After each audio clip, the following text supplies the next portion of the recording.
Okay, good afternoon, Valerie Wilson Travel Associates and Advisors. We are so excited that you are here today to join us for this very, very special opportunity to talk to Captain Kate, the captain of the Celebrity Edge from the bridge. So it's really remarkable. But what we're going to do today is we're going to have a quick conversation. And I see Mary hopping on. Is it not working? I just want to make sure everybody's still good. I'm going to assume we're still good. We're trying it a new format. So it's really strange being on Zoom and not being able to see all my team's smiling faces, but I get to look at beautiful Captain Kate. So what we're going to do is we're going to do some quick introductions, and then Captain Kate and I are going to have a wonderful conversation. And we do have the chat feature. So please feel free to filter in your questions, and we'll be more than happy to weave them into our time together. But first and foremost, Celebrity Cruises. So we are so proud to be a partner with Celebrity Cruises. They are one of our preferred cruise lines. They are a part of our Suite Access program. And it's just been this incredible, incredible partnership over the years. I know we've got a couple additional celebrity executives and talent with us in addition to Captain Kate.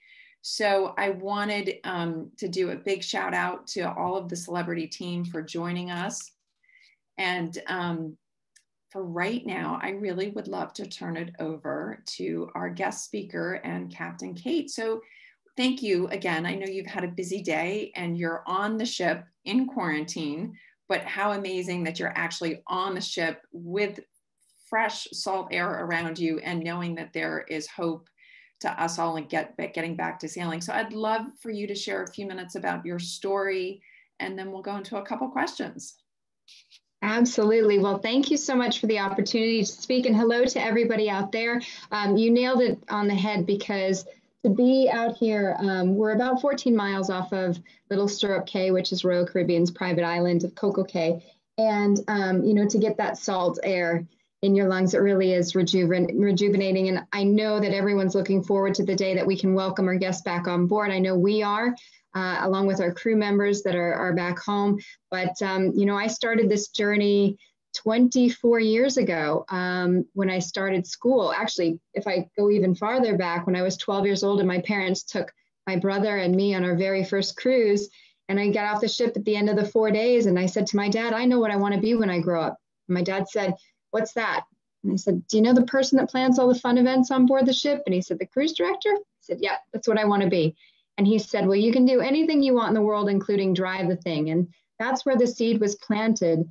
And then fast forward, when it was time to go to college, he reminded me of that conversation because I didn't know where to go, what to study. And he suggested California Maritime Academy, which is part of the Cal State University system, where I attended for 4 years. And when I came out, I had a Third Mate Unlimited license, and I was desperate to get on cruise ships, but no cruise ships were hiring at the time. And so I sent my resume and my CV to every cruise line. And after 18 months, I hadn't heard anything back. So I changed my resume and I applied to be a bartender.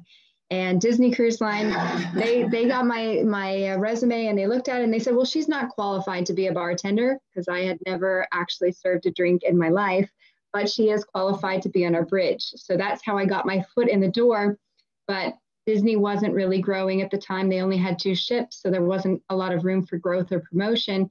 I went looking for a company that was growing, and that was our sister brand, Royal Caribbean, where I was hired as a second officer and spent 13 years going through first officer deck, first officer navigation, first officer safety, chief officer safety, and staff captain. And then in 2015, I was sailing with my husband off the coast of Oman. He was chief engineer on the Quantum of the Seas, when I got a call from Lisa Lutoff-Perlo, our incredible president and CEO, the first female president and CEO in the cruise line, in the major cruise lines. And she asked me to come over to Celebrity as their first female captain, to which I believe my response was, hell yeah. And so I have been there ever since. And one thing that I'm so proud of with Celebrity, we don't have the ice skating rinks or the water slides, but we do have people, and our people are absolutely incredible. They're the reason that I'm so excited to come back to work. It's one of the things that I'm missing so much right now, our crew members and our guests, and I just can't wait to see them again. You know, one of the things that I'm really looking forward to in 2021 is being at the top of that gangway and being able to welcome our first guest back. And it's going to happen. I know it will. It's absolutely going to happen. Sorry for the echo. And I know that when we were chatting before we went live, I made a joke that, you know, let's just have a conversation as if it's the black tie, you know, captain's night on the ship. And we could both have a glass of champagne, and you quickly corrected me that only one of us could be, and that would be obviously me. But so incredibly proud of your success and what that means to be the first female captain. And coming from a family-owned business that my mom started, there is something about the power and the legacy of what that all stands for. So thank you for everything that you've done to break those barriers and create future and inspiration for young women who will follow in your footsteps. So speaking of your footsteps, you have this amazing following on social media, you know, and I think you've started to find your voice on Instagram. And I would love for you to just share a little bit about why that's important to you. Of course. When I started at Celebrity, I didn't know Instagram from a hole in the wall. And I remember the PR team had said, you know, this is a good opportunity. You can actually use this to kind of get the message out about what we do and how you have like a day-to-day life. And I thought, great. So I started the social media with the Instagram. But when I became a captain and I came over to Celebrity from Royal Caribbean, it was a new company, a new ship, a new position as captain, and new people that I had never worked with. So that was quite a lot to take in. And then the external spotlight of being the first American female captain really blew me away. And I remember asking the PR team if I could step back from interviews and those kind of things, because it was really getting to be overwhelming. And I wanted just to focus on doing my job and doing my job well. But then what I found is when I would speak to the guests, they would ask the same questions that I was getting asked in interviews. And I realized that I had been given this platform that I could use and put it out there into the world to smash the stereotypes or to make this kind of the new norm, so that the next woman who comes up through the ranks, she doesn't have to answer the same questions. It'll just be, you know, considered normal. So I decided to take that on, and I thought that social media was a great tool to do that with. So that's why I started the Instagram. I also have a YouTube channel that I use as I call it, How I See It, SEA, where I kind of give a little bit more background into what we do, why we do it, and how we do it. And then because of the pandemic, I don't know how many people have jumped on TikTok like I did, but I actually have quite a large following on TikTok, and that's more of the let loose kind of the goofy side, quick question answers kind of thing. So it's, but I use it to, one, be accessible, because when I was growing up, we had the Love Boat, and that's all I knew about cruise ships until I went on that first cruise, and I still had a lot of questions. So social media makes me more accessible to people who are thinking of getting into this industry, who never knew that this was even a career option. And my tagline is, if you can see it, you can be it, SEA again, because I think, you know, if you give that visibility, it makes it much more accessible to people and hopefully garner that interest. What a fantastic answer. And I am so excited to hear how you once again are like leading the charge and using social media as a tool to share experiences and also be authentic and be you. I mean, my daughter does TikTok all the time. My 16-year-old, I have to say I haven't done it yet, but I certainly know it's the wave of the future. So you mentioned it a little bit that when you joined Celebrity, this was a new company, it was new people, it was new. So what really sets Celebrity apart in your mind from the competition, and why did you think that this was the right move? Do you know, when I remember having a conversation with Lisa Lutoff-Perlo where I mentioned premium cruise line, and she corrected me and she said, you know, premium is a certain bracket, but we're actually modern luxury. We made the definition for modern luxury. And now that has evolved into new luxury. We do it like no one else does it. Having worked for previous cruise lines, I can attest to that. And, we see it in the loyalty of the guests that we have. We have some guests that will sail 48 out of 52 weeks a year. They become family. The relationships that we build with the people that actually come sail with us is something I've never seen before. Not only in the cruise industry, but in any industry, that loyalty is impeccable.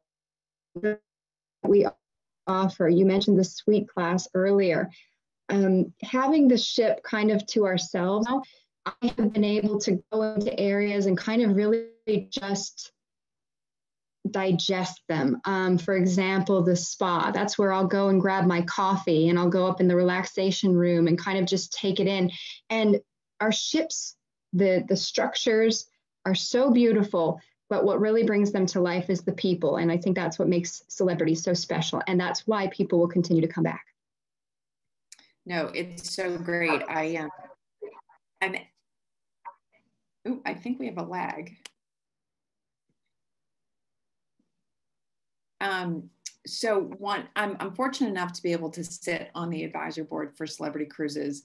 And I remember the conversation really well with Lisa and Dondra and others about what is modern luxury. And then when the beautiful new Edge came into the marketplace, and again, as a cruise line, you broke barriers as to what a ship should look and feel like, and you were able to envision something completely different. I know you mentioned your cup of coffee in the spa, but what's one or two of your favorite places for you on the Edge that really make it feel like home for you? Well, I'd have to say the bridge. If I left the bridge out, there would be something wrong. But my office and my stateroom, my cabin are attached to the bridge. But the bridge is just, it's mind blowing. The technology up there, how ergonomic everything was laid out and built is really stunning. And I see it when the guests would come up for the inside access tours, they would just be blown away. But Eden is my favorite place on board the ship. There are the two hanging chairs at the back of Eden that I could honestly sit and take in the world from outside and those views all day, every day. So I think that's something that's really incredibly special. The magic carpet itself and the versatility of being able to use it as a bar, as a restaurant, as an observation platform, really giving us the advantage of those different venues in different places and different times, I think is pretty neat as well. And you don't see that on every other cruise ship. I love that answer. So I have a vision of you in my mind of you sitting in one of the hanging chairs at the back of the Eden, and you've had the opportunity to travel, but what does travel mean to you? You know, here we are 8-9 months into this pandemic, and we've all been, for the most part, grounded, not able to go and see the world the way we want to. But what does travel mean to you? Travel is very humbling because the more you travel, the more you realize how little you know about the world. And cruising is one of those ways that really brings the world and opens it up to you. I see travel as a way to broaden your mind, broaden your horizons, and broaden your opportunities and fulfill your life with those opportunities. I couldn't agree more. I mean, I was fortunate enough. I've traveled my entire life. It was a focus for our family and my kids. You know, the minute they're born, it's, yes, I need a birth certificate, but I need a passport. I want to make sure that the children can travel. And I know our clients are longing for the opportunity to get back out there and travel and cruise and do the things that we want to do. But we've all been in this weird space for the last couple months, and we've all handled it differently. As a leader, can you share with me sort of both some of your learned lessons through the last 9 months and also how you've handled the time? Sure. And the last cruise that we sailed with guests was actually our history-making, barrier-breaking International Women's Day sailing on March 8th to March 15th, where the entire ship was woe-manned by what we called Oceans 27. All of the leadership on board was female. And so when we said goodbye to our last guest on March 15th, the majority of the management that remained on board in those first couple of months was the female management. And one of the things that I really noticed is how empathetic the ship became in this time where we couldn't get crew members home because travel restrictions, countries were closing their doors, and it was impossible to get people off. The ship became the warmest, safest, healthiest bubble on Earth. And the way that people came together, you had crew members, but they weren't crew members. They were family members. You were looking after them, and a really unique environment that honestly, I wouldn't trade that experience for anything. We did a lot of things. For example, we started the Hope Floats movement, where every night at 7:30, we blow our horns, and we got the other ships in the area to blow the horns as well, to let everybody know that we're okay and we're still out here and we will be back. So kind of things like that, and just really pulling together. But the end goal, of course, being that we just want to stand at the top of the gangway and welcome those first guests back, you know, banging pots and pans, and just, it's going to be an emotional time, but it is going to happen. Yeah, absolutely. I love that you bring up the word empathy, because I think it's something that we've all hopefully experienced and gained a little bit more of it over the last 8-9 months. Living in a world that was constantly moving, this pause that we've had, and this chance to kind of recalibrate and revisit what's important to you. So envision yourself, you're on the top of the gangway, you're bringing people back on the ship for the first time. And yes, I'm sure will be emotional. What are some of those leadership takeaways that you hope to continue, and how will you actually communicate that to your crew to not lose sight of it, so to speak? One of the most important things has been being present. You know, it would have been possible to kind of lock yourself away and, you know, get into your Netflix or whatever, you know, people had as their vice during this time. But I think being present, being on the floor and being there for the crew was probably the most important thing. And that's something that, of course, I will be focusing on this particular contract as we're still in cold manning. So 114 crew members on the ship, but making sure that they know that they are appreciated, that them being here is one of the reasons that we will be back, and we will be back stronger than ever, because they're the ones that have gotten this ship and this company through this time. So I think continuing to be accessible to the crew and be hands-on and just out there, and not just for the captain, but for all of our officers. It's such a great life lesson and leadership skill for all of us in positions where you're responsible to be both that cheerleader as well as the support rock, as well as the inspiration and the bear hug when somebody needs it, because they're overwhelmed and are scared or missing home. So thinking about missing home, I know home on a ship is probably where you feel most comfortable, but you know, for many of us, we have a hard time understanding what life is like living on a ship. You know, we get to go experience it for weeks or 2 or 3 or more, but what are some of the things that you do to make the ship your home? I hear a little furry animal sometimes joins you. Oh, not so furry, but here's Bug. Aww. Yeah, can you say hello? She's like, I'd rather go back to sleep. So this is Bug, and she is my home away from home. You know, having a pet, obviously, I'm her human. I shouldn't call her my pet. I'm her human, but having her here, we call her the maneuvering support animal. She's not an emotional support animal, because that would be kind of strange if the captain required one of those.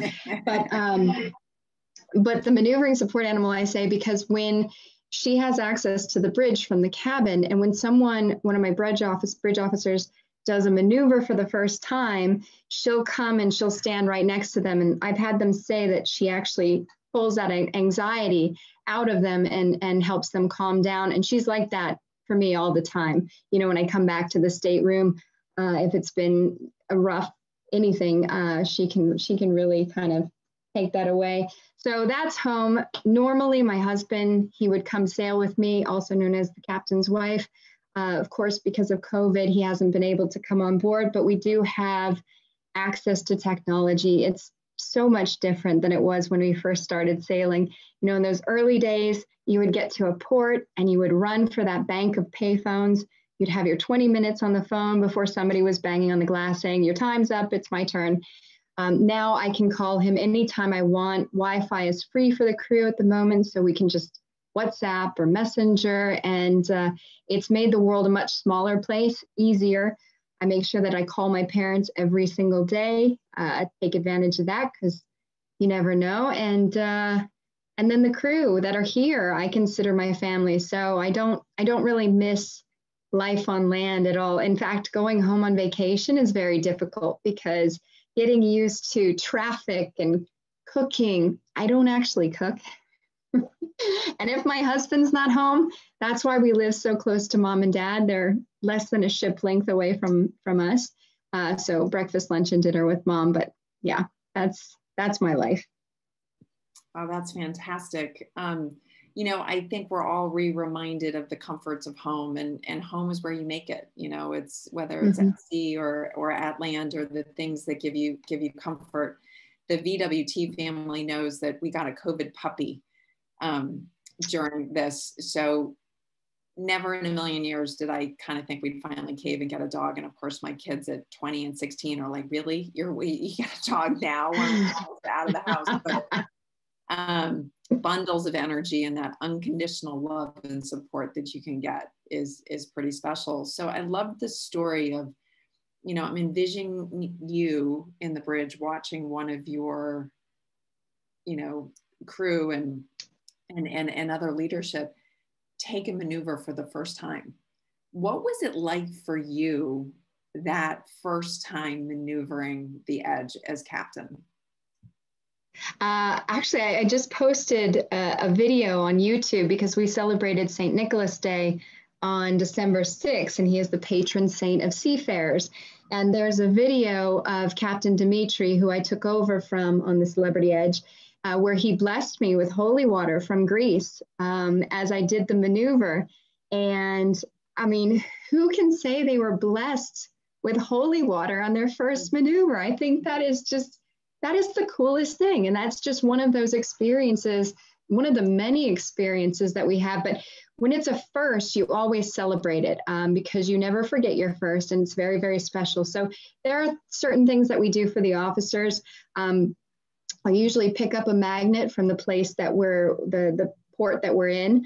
And then we always take a picture of them with their maneuver on the screen after they've completed it, and give them kind of a little framed picture of that so that they remember. And usually they'll send that home to mom and dad and let them know what they did today. So it's a special thing that we get to celebrate. And luckily we have the opportunity to do it when we're in service quite a bit.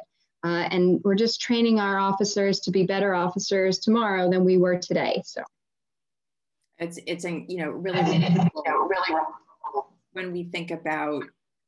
I'm a huge believer that each day is an opportunity for the next day to be better. How do we continue, improve, and change? And I love how you keep mentoring your officers and your crew to think differently, no differently than your dad challenged you and said, you know, you could drive that boat someday if you wanted to, and that ship. So walk us through a little bit about what next steps are for you.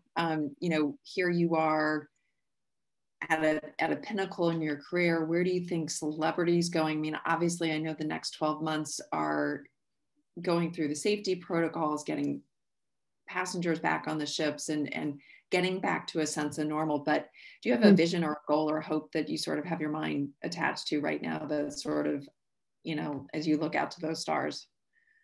Absolutely. You know, being in a company that focuses on continuous improvement, I'm really inspired because for example, they took this time where everybody was on a pause to really think about what we want to do as a brand, what we want to bring to our guests. And that's where the always included idea came out, you know, including Wi-Fi, the tips, and the drinks. I mean, that's amazing. And it also takes us to that new luxury level. So that's exciting, but also the fact that we got to welcome the Apex here in our Coco Cay Anchor Club, and the keel was laid for the Beyond. You know, we will continue to bring these ships out. And that links into what my goal is. As a captain, this is the highest position I can have on board a ship. But to be able to take a ship from the time the keel is laid until she's brought into service and to be part of that is like having a child. So that's one of the goals. But then also kind of on top of that, I don't think any time in history has the captain of the ship also been the godmother.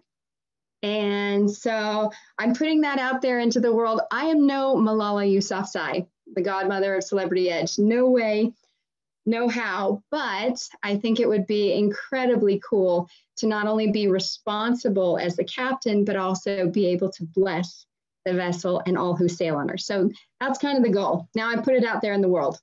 That's fantastic. I might have to send Lisa a quick email after this and be like, in case you didn't know, Captain Kate aspires. And, you know, it's so special for us at Valerie Wilson Travel.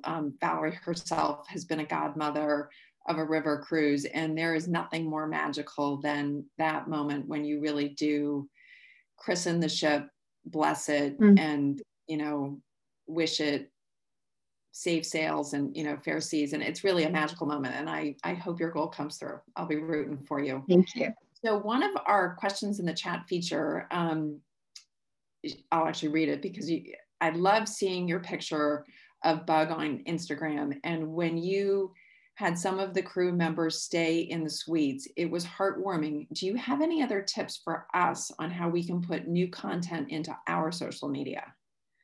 Oh, you know, I think one of the things with social media, I only post when I'm inspired. So you'll notice I post a lot when I'm on the ship because there are all of these opportunities that pop up.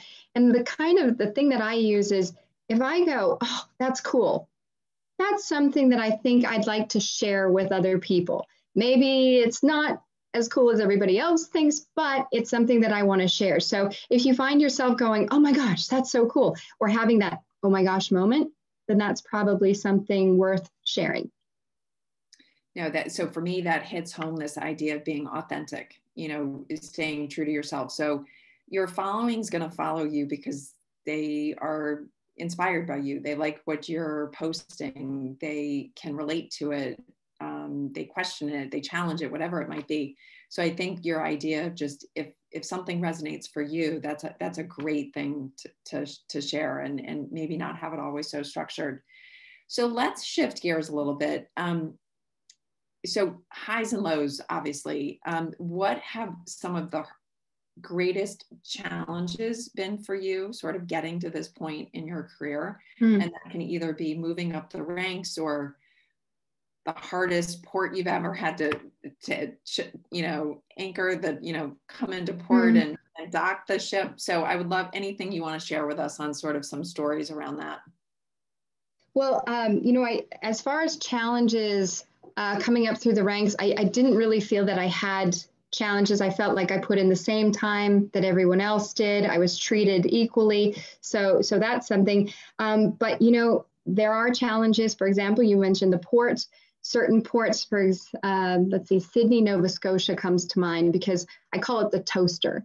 Because the ship, if you think the ship is a piece of toast, you basically have to turn the toast around, back it down a narrow channel, and then slot it into the toaster with just a few meters clearance on either side. And there's no tug assistance up in Sydney, Nova Scotia. So that's one of the trickier ports, but knowing your limitations. And I think one of the things I learned in my very first cruise as captain, that call to Sydney, Nova Scotia was going to be my first port of call. I took over in Quebec and we were headed to Sydney. The weather was horrible, 50 knots of winds that were blowing. And for me to have to say, the very first port I'm ever going to call as a captain, I have to cancel.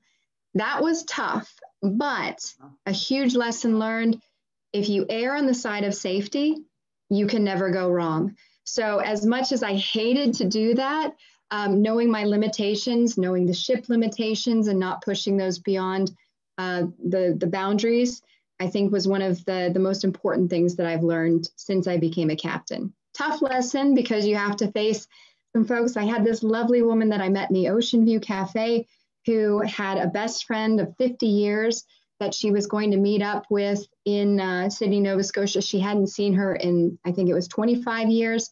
She was in her 90s, and this was her last opportunity to see her, and I couldn't get her there. So that was really tough. But, you know, tried to give her my phone to call her, and she says, no, she doesn't have a phone. And I hope in the end it worked out for them, but that was a tough one.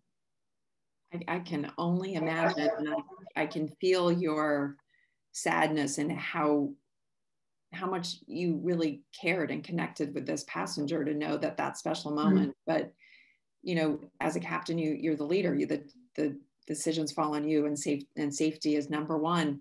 So my mind goes to sort of this toaster port, which thank God I never have to, you know, I have a hard enough time just trying to dock my small little boat in the summer. I can't imagine doing a ship and tonnage of your size. But, you know, when you were going through training, can you walk us through the balance of sort of electronics versus personal, like sort of touch and nuance of knowing what you need to do, to understanding like wind and maneuverability, and does that change as the ships become more tonnage, or like I'm just fascinated by how that all changes. It's interesting because people thought when I was coming to the Edge that it was a promotion because it's a newer ship, newer technology. It's also a bit easier than, say, the Summit, for example, the Celebrity Summit, because you have more power here. So it's a little bit easier to maneuver the Edge versus the Summit. And when it's easier, maybe sometimes it's not as satisfying. You want to be able to go through the motions. You want to be able at the end of the maneuver to say, I really did that. That's so cool. And it's an adrenaline rush, definitely, to be able to dock ships 90,000 to, 130,000 gross tons. But I came up through the ranks, and my husband helped me quite a bit being a chief engineer. We start them off very young. When they're third officers, we'll begin giving them maneuvers. Usually the departures, the easier departures from ports. And the reason that we start them off at the third officer level, is so that they will build that confidence and that experience as they're working their way up the ranks. So by the time that they become a captain, they have hundreds of maneuvers under their belts. The more you do it, the better it is. So having my husband come up after a maneuver and kind of say, show me what you did. And I would show him with the pods, and he'd smack my hand and say, too much power. You didn't need that. That helped. It really did, to have a chief engineer's perspective. So I say that combined with kind of the female intuition a little bit, the feel, because when I maneuver the ship, she is me and I am her. I can actually feel like I am the ship. And it's a crazy sensation, wonderful sensation, because you can zone out everything else and just focus on what she's doing. And it's really neat. I can't think of anything else that I do in life where I have that kind of concentration. I love it. I've had the opportunity to be on many bridges, and I can only imagine the power and sense of calm you feel when you are in control of the ship, and it really incredible, remarkable. So when you think a little bit about what you would love to tell future captains, whether they be young women or men, what great advice do you have about being a captain in the cruise space and a large luxury cruise line? Speaking about the maneuvering, honestly, I think anyone could learn to maneuver a ship, but not everyone can learn to be a leader. And that's the most important part of the job, is being a good leader. being accessible, being approachable, being honest, and being supportive. So while it's great if you're good at maneuvering a ship, that's fine. But what you really need to focus on are the people, especially on our ships. The people are everything. You know, we don't talk about cargo or anything like that. We talk about people. And so being a good manager and focusing on those skills is way more important than did I do a perfect maneuver, to me.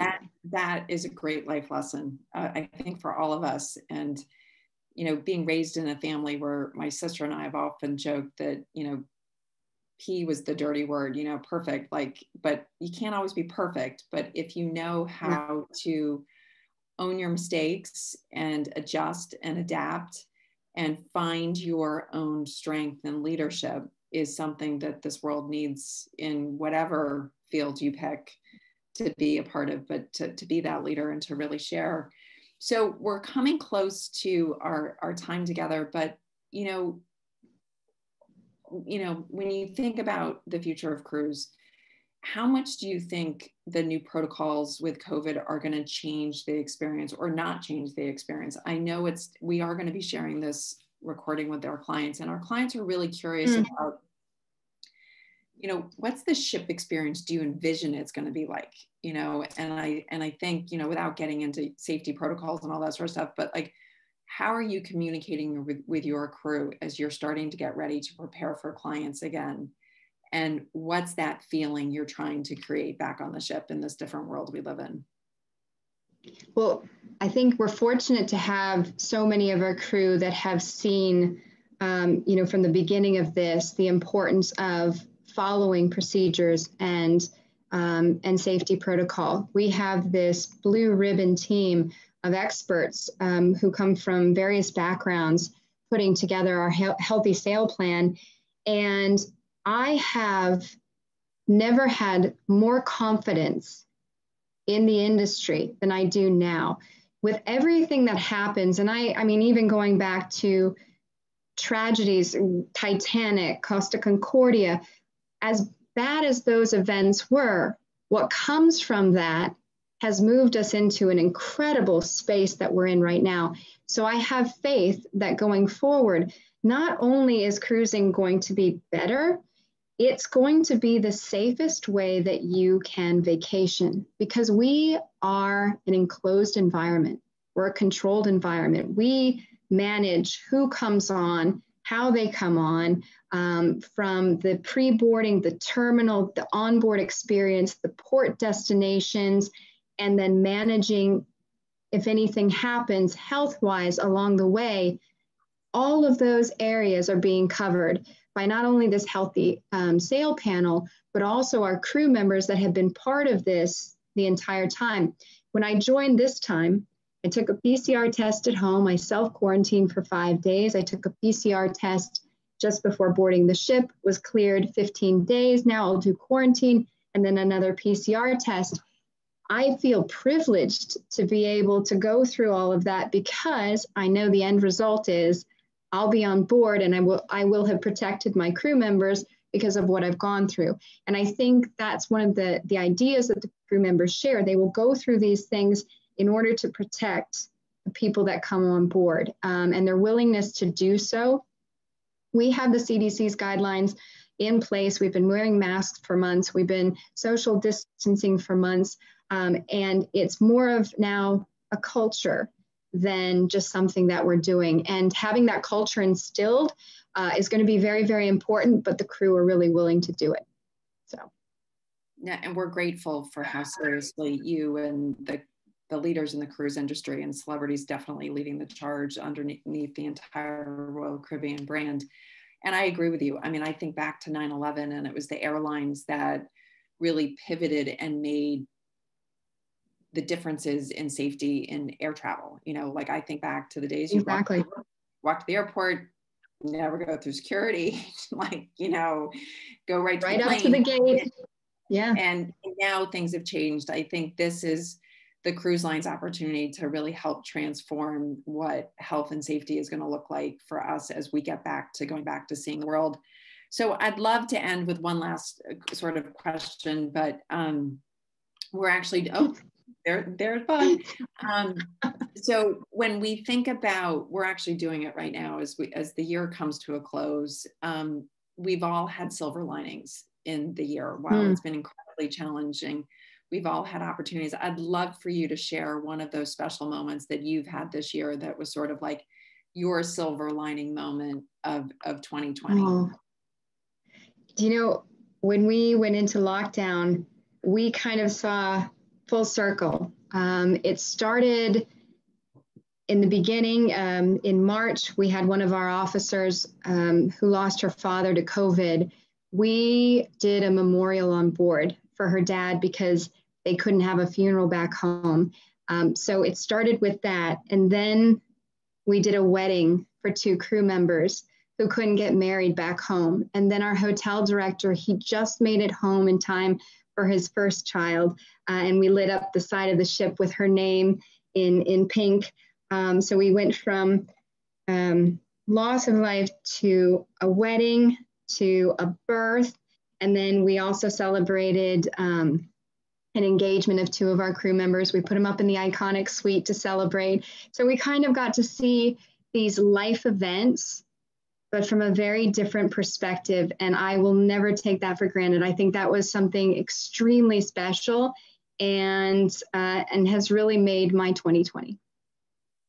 That's fantastic. And I think it is that full circle of, you know, the passing to new life, and that there is hope and there is endless possibility, and life does continue to go on. And how do we carve out those moments? How do we honor that time? How do we stay true to ourselves and lead?